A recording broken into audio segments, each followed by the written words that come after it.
भरोसे मत कार्यक्रम, ये देश है हमारा। और आज बात हो रही है 2024 के चुनाव की। प्रधानमंत्री ने बोला ये जो INDA वाले हैं, ये जो विपक्षी गठबंधन है, इसमें परिवारों को भ्रष्टाचार से बचाने का गठबंधन है। अगर हम शुरू से शुरू करें तो अब्दुल्ला परिवार, मुफ्ती परिवार, स्वर्गीय मुलायम सिंह यादव का परिवार, जिसमें अखिलेश यादव है, धर्मेंद्र यादव है, डिंपल यादव है, कई सारे लोग हैं। फिर लालू यादव, तेजस्वी यादव, मीसा यादव, फिर गांधी परिवार आ जाता है। फिर नीचे हम चले जाते हैं तो करुणानिधि का परिवार आ जाता है। क्या आपको लगता है ये जो परिवारवाद की बेला की प्रधानमंत्री बात करते हैं, ये देश की जनता को अट्रैक्ट कर लेता है? भारतीय जनता पार्टी के नेता जब बोलते हैं और प्रवक्ता भी, तो ऐसा लगता है कि आदमी नहीं है, मशीन है। और इनके अंदर एक कैसेट रिकॉर्ड करके डाल दी गई है और वही कैसेट बजती रहती है। हमें लगता है परिवारवादी हैं, भ्रष्टाचारी हैं, चोर हैं, सांप नेवले हैं, छछूंदर हैं। देश हित की जनता की कोई बात ये कभी कर ही नहीं पाते, क्योंकि रिकॉर्ड ही बचते रहते हैं। अपने मन से तो कुछ कह नहीं पाते। इन सवालों के एक सवाल का जवाब, आपकी पार्टी परिवारवादी पार्टी नहीं है। मैं बताता हूँ अमीश देवगन जी। अमीश देवगन एक बहुत प्रबुद्ध और बहुत मुखर पत्रकार हैं, अच्छे एंकर हैं, उनकी एक छवि है। अगर अमीश देवगन का बेटा पढ़ लिख के पत्रकारिता में आ जाए तो क्या हम उसकी प्रतिभा को नकार देंगे? बिल्कुल, बहुत सही काम है, जवाब देना। मैं बात तो पूरी कर लीजिएगा, बहुत जल्दी है आपको जवाब देने। अरे बहुत सही आपने उदाहरण हम कहेंगे कि तुम तो परिवारवादी हो, लेकिन वो कहेगा मैं अपनी प्रतिभा के, अपने टैलेंट के बल पे आया हूं। अगर अखिलेश यादव उत्तर प्रदेश की हर विधानसभा को साइकिल से चल के, संघर्ष करके, गरीब गुरबा की लड़ाई लड़के अगर राजनीति में स्थापित होते हैं और अपनों से भी लड़के और परायों से भी लड़के अपने आप को सिद्ध करते हैं, तो वो टैलेंटेड हैं। और अगर अमित शाह का बेटा जय शाह, जिसे ना तो ये पता राजनीति में कहां है, मेरी बात सुनो, बात तो पूरी होने दो। ना तो उसे ये पता क्रिकेट के बल्ले का साइज क्या होता है, ना उसे ये पता पिच का साइज क्या होता है, ना उसे ये पता मैदान की लंबाई चौड़ाई कितनी होती है। वो क्रिकेट कंट्रोल बोर्ड का अगर सचिव बना बैठा है तो परिवारवाद के कारण बना बैठा है। सही उंगली कहां उठाई जाती है? राजीव शुक्ला को परिवारवाद वो है। राजीव शुक्ला को पता है बल्ले का साइज क्या होता है। शरद पवार तो क्रिकेट खुद खेलते थे जाकर। अमीश जी चलिए, अब ये आप वो है जहां बहुत कम समय आपने मुझे दूसरा उदाहरण बस बहुत संक्षेप, आपके अलायंस को बहुत संक्षेप में आपको कब मिला? अलायंस खड़े होकर डिबेट कर रहे हैं नोएडा में जी। इस नोएडा के विधायक का नाम है पंकज सिंह। मेरा दावा है अगर पंकज सिंह ये बता दे नोएडा में कितने सेक्टर हैं और कितने गांव हैं, वो आदमी अगर विधायक है तो राजनाथ सिंह का बेटा होने की वजह से। ठीक, ये परिवारवाद है। मैं जवाब देता हूं, जो इन्होंने बहुत अच्छा आंसर कहा। आप अगर इस चैनल में एंकरिंग कर रहे हैं तो यह प्रतिबंध नहीं लगाया जा सकता कि आपके परिवार का कोई व्यक्ति पत्रकारिता ज्वाइन नहीं करेगा या न्यूज 18 ज्वाइन नहीं करेगा। यह परिवारवाद नहीं है। परिवारवाद यह है कि आप ये कहें कि जिस दिन मैं एंकरिंग छोड़ूंगा, एंकर आर पार का मेरे परिवार का व्यक्ति बनेगा। और ये सारी पार्टियां ऐसी है, एंकर वही बनेगा मेरे बाद मेरे परिवार का, यानी मेरा कंट्रोल रहेगा। यह परिवारवाद होता है। इसीलिए मैंने अंतर करके इनको बताया कि किसी व्यक्ति अखिलेश जी साइकिल में घूमे थे, गरीब में मौका दे रहा हूं, ऐसा नहीं बने थे। अरे मैं उसी पे भाई 2012 में खुद अखिलेश यादव खिलाफ चुनाव आयोग में आए थे। अरे भाई मैं सुनिए, मैं कार्यकर्ताओं ने चुना था अखिलेश यादव का अध्यक्ष। ठीक, कार्यकर्ताओं ने चुना था। ठीक है, पार्टी के 2012 के चुनाव में अखिलेश जी का नाम सीएम के लिए कहीं नहीं था। अखिलेश मुलायम सिंह के नाम के ऊपर चुनाव हुआ था। और मैं पूछना चाहता हूं 38 साल के अखिलेश यादव में कौन सी ऐसी योग्यता थी जो प्रोफेसर रामगोपाल में नहीं थी? बताइए, आप जवाब दीजिए। सिवाय इसके कि मुलायम सिंह जी के बेटे थे। 17 में योगी का नाम भी नहीं था। 17 में योगी का नाम भी नहीं था। योगी जी तो अपने दम पे। और सुनिए, एक मिनट सर, परिवारवाद ये होता है। सुनिए अरे भाई सुनिए तो, वो भी बता। अरे भाई सुनिए तो, परिवारवाद क्या होता है? सुनिए अखिलेश जी, सुनिए, आप अपने प्रथम परिवार के एक व्यक्ति का नाम बताइए जिसके पास कोई राजनीतिक पद ना हो। चलिए, कौन बनेगा करोड़पति वाला क्वेश्चन? 15 सुनो, बताइए। अरे बेटा, एक नहीं भाई, दूसरा भाई, सुनिए अब बताइए तो, फर्स्ट ब्लड रिलेटिव एक बताइए जिसके पास कोई पद ना हो। और वही उनसे पूछिए। लालू यादव जी के पत्नी सीएम रही, उससे पहले साला रहे मंत्री, उसके बाद एक बेटा मंत्री, फिर दूसरा बेटा मंत्री, फिर बेटी मंत्री रहे। बताइए कौन? सांसद रहे।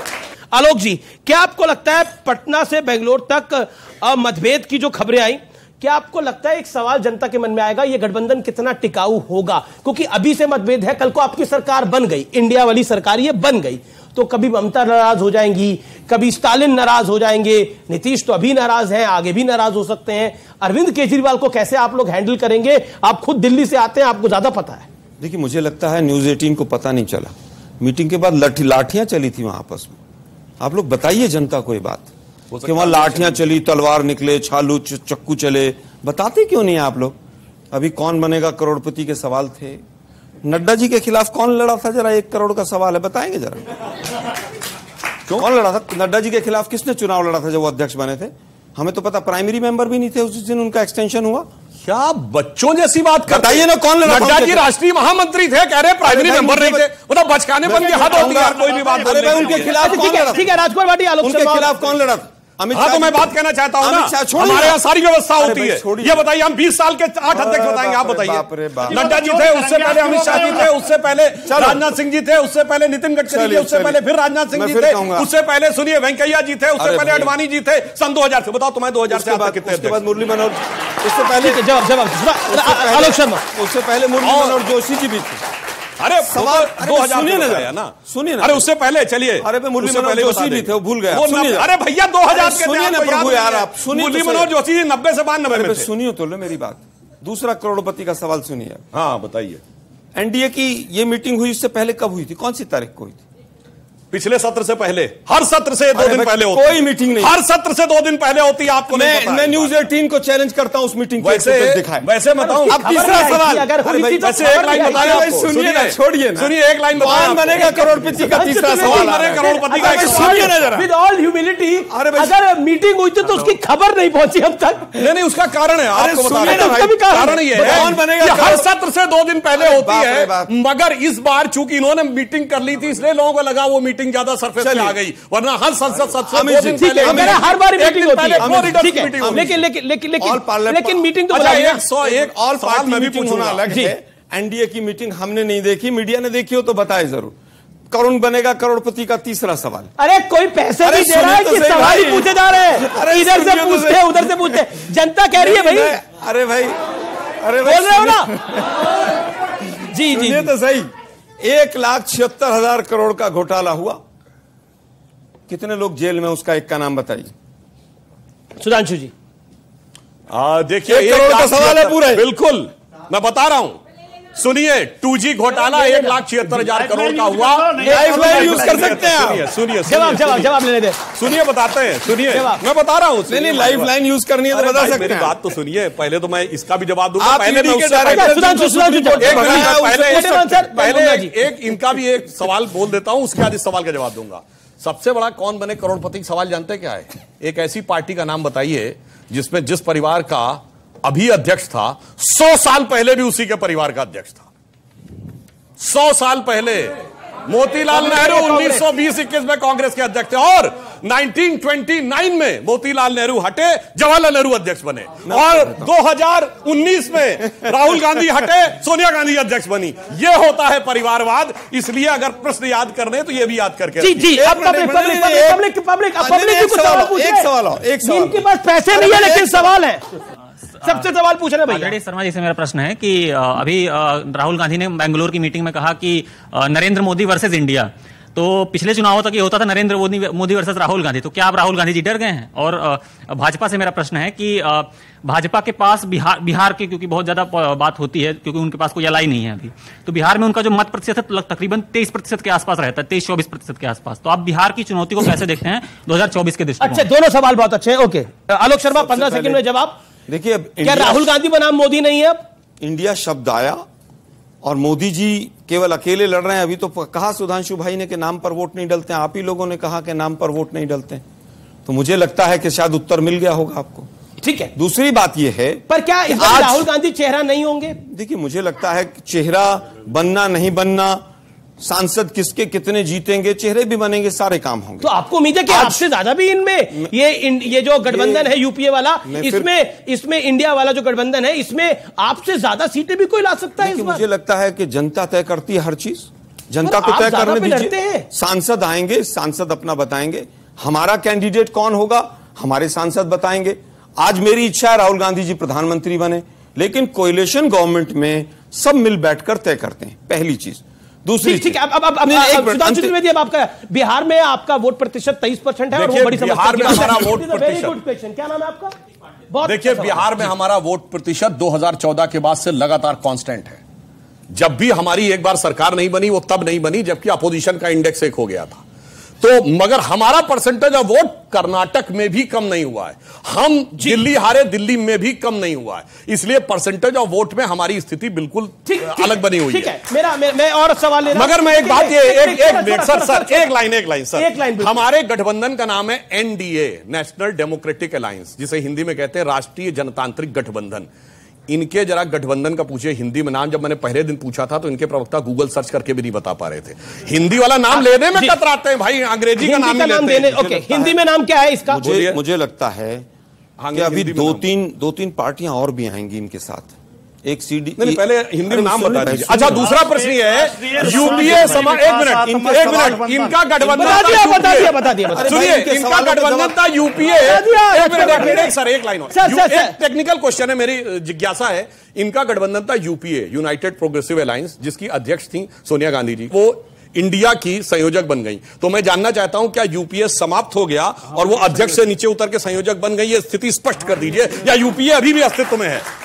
यूपीए अभी अस्तित्व में है, और यूपीए इसलिए बदला गया क्योंकि उसमें अरविंद केजरीवाल ने यूपीए पे बड़े सारे आरोप लगाए थे। खबर यह है कि अरविंद केजरीवाल बिल्कुल यूपीए के नाम पर सहज नहीं थे, उनको लगता था यूपीए भ्रष्टाचार का दूसरा नाम है। अरविंद केजरीवाल एक डंडा भी लेके गए थे साथ। अच्छा, मुझे पता नहीं था। आपको पता होगा, तो वो सहमत नहीं थे। तो यूपीए नाम तो आप ही ने बदला। अरे भाई, झाड़ू लेके चलते जबरदस्ती वो नाराज है, वो ऐसा है, वो वैसा। ये मीडिया अपनी जो है ना, जो क्रिएशन कर रहा है, इसको बंद कर। नहीं, पर यूपीए नाम क्यों बदला? सुनिए, यूपीए नाम क्यों है कि नहीं, पहले ये बता दें। दोनों सवालों के जवाब देता हूं। यूपीए 20 साल पहले एक नाम रखा गया, आज गठबंधन का दायरा बढ़ा, आज देश के हालात आर्थिक सामाजिक तमाम बदले गए, तो उसमें नाम बदल लिया गया। इसमें कौन सी मतलब यूपीए का नाम बदल के इंडिया हुआ है? ये न्यूज है आपके लिए। अरे भाई, मैं फिर कहूंगा, यूपीए की जगह अगर इंडिया आया है तो आप इंडिया की बात करो ना। तो अच्छा, इंडिया और यूपी भाई, यूपी पे भ्रष्टाचार के आरोप लगाए थे, अरविंद केजरीवाल ने भी लगाए थे, बीजेपी ने भी लगाए थे। मोदी जी इंडिया के नाम पर वोट मांग रहे थे। इनके तमाम ट्विटर हैंडल्स इंडिया के नाम से चल रहे थे। जी, पीछे क्या सवाल है आपका, बोलिए। सर, मेरा सवाल आप लोगों से ये है कि सर, मणिपुर में द्रौपदी निर्वस्त्र हो चुकी है और सत्ता में बैठी कृष्ण जी उन्हें बचा ना सका, तो क्या मणिपुर आने वाले इलेक्शंस के लिए कुरुक्षेत्र का मैदान बनेगा? जी। और सर, बीजेपी प्रवक्ता से मेरा प्रश्न है कि आपने कहा खाते खुल गए हैं जनधन योजना के तहत। सर, खाते तो खुल गए, उसमें पैसे कैसे पहुंचे? 1,92,000 करोड़ रुपए है 48 करोड़ खातों में, 1,92,000 करोड़। जी, मणिपुर पे भी उन्होंने सवाल पूछा है। हाँ, मणिपुर में मैं कहना चाहता हूं, देखिए मणिपुर में जो घटना हुई है बहुत दुखद है, दर्दनाक है, हृदय विदारक है। उतनी संवेदना और वेदना के साथ प्रधानमंत्री जी ने भी इस पे प्रतिक्रिया दी है और उन्होंने कहा है कि इसके ऊपर किसी भी व्यक्ति को बख्शा नहीं जाएगा। परंतु उसके साथ यह भी है कि यह कोर्ट के निर्णय के चलते हुए यह परिस्थिति जो उत्पन्न हुई है, आज आवश्यकता है कि उस परिस्थिति के ऊपर पूरी सतर्कता और संवेदनशीलता के साथ कार्य किया जाए, ना कि किसी भी प्रकार का यहां एक बिंदु और। आपके कुछ नेता, चाहे वो प्रवक्ता हैं या फिर किसी प्रदेश के प्रवक्ता हैं, उन्होंने संवेदनशील ट्विटर पे कुछ बातें लिखी हैं। क्या देखिए, इस समय सरकार ने भी रिक्वेस्ट किया है कि कोई किसी प्रकार के वीडियो को शेयर न करे, कोई इस प्रकार की आपत्तिजनक और भड़काने वाली बातें न करे। मैं सवाल ले रहा हूं, सवाल ऑडियंस, आपका किसके सवाल नहीं हुआ? आप कुछ सवाल पूछना चाहती मैडम, तो पूछिए, बोलिए क्या सवाल है? छोटा सवाल। सर, मेरा माननीय बीजेपी प्रवक्ता से सवाल है कि जैसे ही चुनाव आते हैं, चाहे बंगाल का चुनाव हो, चाहे अभी लोकसभा चुनाव आने वाले हैं, तो ईडी जैसे जांच एजेंसियां हैं, उनकी जांच तेज क्यों हो जाती है?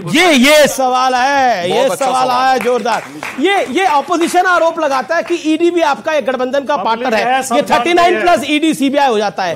इस पर क्या बोलेंगे आप? मैं आपके प्रश्न का और विस्तार दे देता हूं। यह आरोप लगाया जाता है कि हमारी सरकार आने के बाद ही इन लोगों के ऊपर भ्रष्टाचार के आरोप लगने लगे और इन पे केसेस दर्ज हो गए। मैं विनम्रता से पूछना चाहता हूं, इनमें से एक पार्टी बता दी इस पे 2014 से पहले, 2014 से इनके सवाल का जवाब मैं उसी पे 10 से 15 साल पहले एजेंसियों और कोर्ट के चक्कर भ्रष्टाचार के आरोप में लगे। राजकुमार भाटी, आप बार-बार अलायंस की बात करते हैं, बार-बार अलायंस की बात करते हैं। एक लाइन और बोल दो। जी, थोड़ा क्लैरिटी हो जाए, थोड़ा सा क्लैरिटी हो जाए। मैं स्पष्ट, मैं किसी सामान्य नेता नहीं, इस देश में एक ही मौका ऐसा हुआ है जब यह साबित हुआ किसी प्रधानमंत्री ने भ्रष्टाचार करके अपनी सरकार बचाई कोर्ट में। झारखंड मुक्ति मोर्चा रिश्वत कांड 1994, उस समय भारतीय जनता पार्टी ने ठीक है और एक ही प्रधानमंत्री ऐसी रही है जो भ्रष्टाचार के आरोप में दोषी सिद्ध होकर चुनाव कैंसिल कर दिया गया। इंदिरा गांधी 1975 में कहां भाजपा थी, कहां 40-50 साल के भ्रष्टाचार के आरोप में।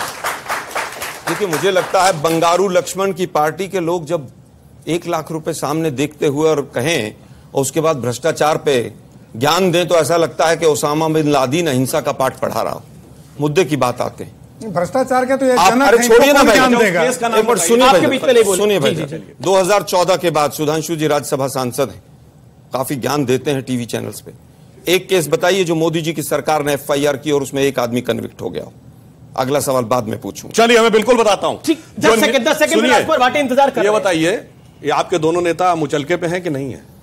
मुचलके और एक लाइन रमेश जी का सुनिए, मैं एक मिनट सुनिए, मेरा सवाल क्या, पूरी बात सुनिए। मैं ताली बजाने वालों से पूछना चाहता हूं। मैं पूरी बात रुकिए ना। अरे भाई, मेरी पूरी बात सुनिए। आप जबरदस्ती पूरे देश को भट्टा बैठा दिया आप लोगों ने, झूठ बोल बोल के। मेरा सवाल था कि 2014 के बाद मोदी जी ने एक FIR की हो, दोनों नेताओं पर जो FIR हुई है, जो केस हुआ वो 2012 का है। ताली बजाने वाले भी चले भाई, अब ये मान लिया 2012 का, अभी कहते हैं 2014 के बाद केस किए गए। क्या बजाएं साहब, मैं फिर कह रहा हूं, फंस गए गुलफाम। मैं फिर कह रहा हूं 2014 के बाद एक केस जो मोदी जी की सरकार ने किया, उसमें एक आदमी कन्विक्ट हो गया तो उस केस को मेरा हाथ खींच रहे हैं, मुझे लगता है कि सबको सारे झूठ पेल के चले जाते हैं लोग, तालियां बजाते हैं। बजाइए तालियां, भाषा बोलिए। बेरोजगारी बढ़ रही है, मणिपुर चल रहा है, लड़कियों की जंघाओं में हाथ डाला जा रहा है और जोधपुर में क्या हो रहा है? जोधपुर में कुछ नहीं हो रहा, अलवर में क्या हो रहा है? प्रॉपर्टी का विवाद को, प्रॉपर्टी के विवाद को अगर आप तुलना करते तो दुर्भाग्यपूर्ण। एक लाइन देखिए, मैं एक वाक्य कह दूं, न्यायिक प्रक्रिया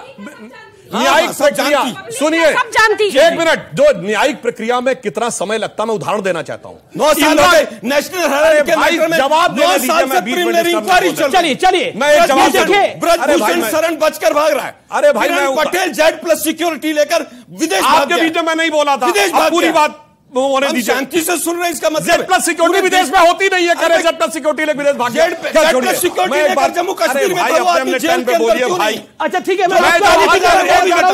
ठीक नहीं है, बताइए मेरी एक लाइन, एक घंटे से बताना चाहता हूं, सुनिए एक लाइन। इस देश में कितना समय लगता मैं बताना चाहता हूं। भट्टा बैठा दिया, अब आप बोल लूं मैं, इस देश में न्याय समय लगता, फिर चिल्लाने लगे भाई। जो Z+ अरे भाई, आप सिक्योरिटी लेकर एक फ्रॉड आदमी चलिए, मैं जम्मू कश्मीर में घूम रहा था। अच्छा, मेरा निवेदन है, अभी तो थोड़ी देर पहले गीत गाना हो रही थी, आप पहले तो गीत कहना चाहता हूं। न्यायिक प्रक्रिया में कितना समय लगता है? इंदिरा जी की हत्या प्रधानमंत्री आवास में हुई थी और सबके सामने हुई थी, कितने साल लगे थे उनको कन्विक्ट करने में? उसके बाद राजीव गांधी की उनके बेटे की सरकार रही तो 5 साल लगे थे। बहुत बहुत शुक्रिया आपका, लेकिन आप दो सबका बहुत बहुत शुक्रिया। राजकुमार भाटी,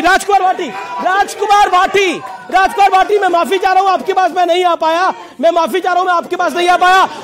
फिलहाल इस खास कार्यक्रम में इतना ही। उम्मीद है आज का कार्यक्रम आपको पसंद आया होगा, लेकिन क्या वाकई जो मैंने बोला कि आने वाले दिनों के अंदर ये जो 24 का चुनाव है इसमें घमासान बहुत बड़ा होगा, ये वाकई सच है? अभी हमें वही वानगी देखने को मिली। फिलहाल इतना ही, देखते रहिए News 18। नमस्कार।